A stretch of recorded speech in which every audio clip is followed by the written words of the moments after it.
Hey everyone, and welcome to this explainer. Today, we're diving into a really fascinating, frankly quite unique utopian philosophy designed by a figure named Xu Feng. He laid out a comprehensive blueprint for a community called the Second Home. And their ultimate goal? It's kind of mind-blowing. They want to cultivate a completely disease-free life. It's this intricate web of environment, mental health, and social structure, all working together to literally wipe out physical sickness. We're going to break down exactly how this community operates and the logic they use to back it all up. Okay, let's jump right into this with a massive, bold claim straight from the source text. Xu Feng says, "The most skillful doctor does not treat illnesses but prevents them. I, Xu Feng, consider myself one of the most skillful doctors among humanity." Now, that really sets the stage for everything we're about to talk about. The whole premise here is that curing an illness after it hits you, that's completely missing the point. True medicine, in this view, is absolute prevention before it even takes root. Xu Feng isn't pitching himself as a traditional doctor handing out prescriptions. He sees himself as the architect of a lifestyle that makes being sick entirely obsolete. Let's look at how that actually works in Section 1, the foundational philosophy. To understand this, we've got to look at how they define the actual root of sickness, and they draw a really hard line here. We usually think of physiological diseases, the coughing, the aches, the tangible conditions, as the core problem, right? Well, Xu Feng's philosophy says actually no, those are just symptoms. The real root cause of literally all physical illness is a spiritual or mental deficiency. Basically, they argue you cannot permanently fix the physical symptom without fixing the spiritual crack that let it manifest in the first place. Which brings us to this core idea, the soul garden. This is their term for a person's internal spiritual and mental state.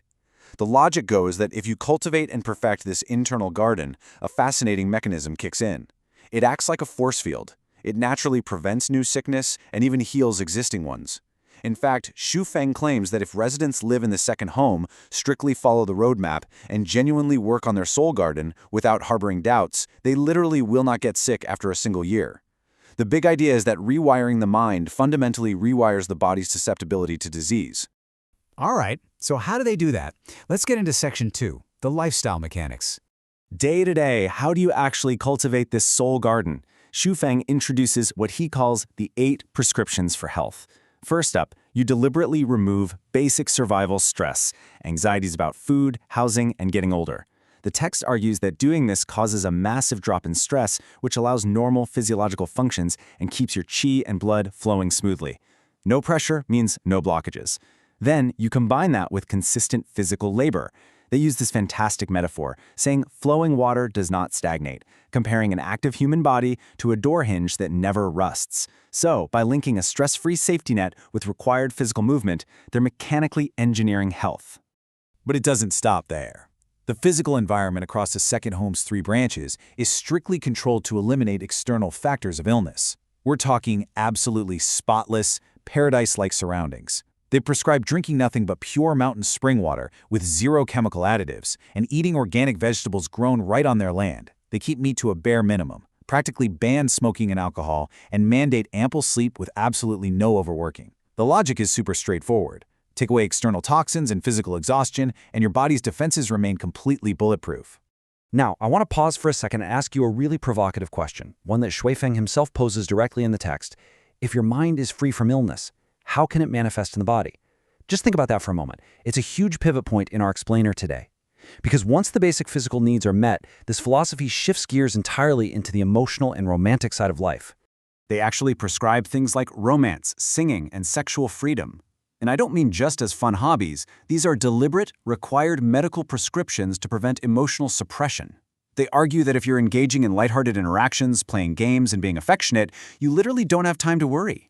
Your mind becomes completely free of any illness consciousness. Plus, they claim that total freedom in romantic and sexual expression takes all that frustration and suppression and replaces it with endless joy and vitality. In this whole framework, emotional repression is basically viewed as a toxic pathogen, and pure joy is the ultimate antibody.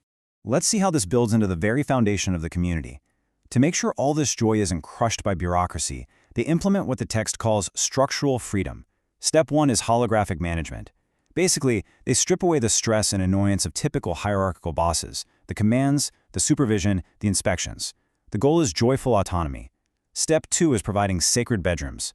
This guarantees every single person an undisturbed, private space to completely relax, calm their mind, and just be free. By systematically wiping out micromanagement and giving everyone a personal sanctuary, they structurally enforce a low-stress environment. So where is this all heading? Let's jump to Section 3, the ultimate destination. We've removed physical stress, prescribed joy, and instituted structural freedom. But what is the end game? According to the text, it all leads to a higher spiritual plane. The philosophy actively guides the minds of the residents toward higher spaces, like the heavenly kingdom or the thousand-year world. By cultivating a deep hope for this transcendent future, the followers naturally begin to see earthly worries as totally trivial. They start treating everyday challenges like they're just a game. And according to Shufeng, drastically lowering the stakes of daily life like that is a fundamental factor in making sure the body never falls ill. Now, there is a quick caveat here. The text does admit that the community isn't 100% immune just yet. They chalk this slight imperfection up to people not fully embracing certain practices like the Chanyuan exercises. But the utopian goal, that remains totally absolute. Shufeng firmly believes that as the community perfects itself, whoever wants to get sick won't be able to. Getting sick will become a luxury.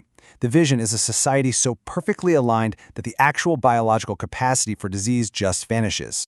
So the crucial point boils down to this unyielding logic that wraps up the text: cause and effect. Without the causes of illness, wishing for the effects of illness is mere fantasy. It is a truly fascinating application of logic. By systematically ripping out every supposed physical, environmental, and emotional cause of disease, they argue that the effect of sickness mathematically cannot exist. It leaves us with a deeply provocative thought: how much of what we accept as inevitable illness is really just the effect of our environment and our trapped emotions? It's definitely a compelling framework to ponder. Thank you so much for joining me to explore this unique vision today.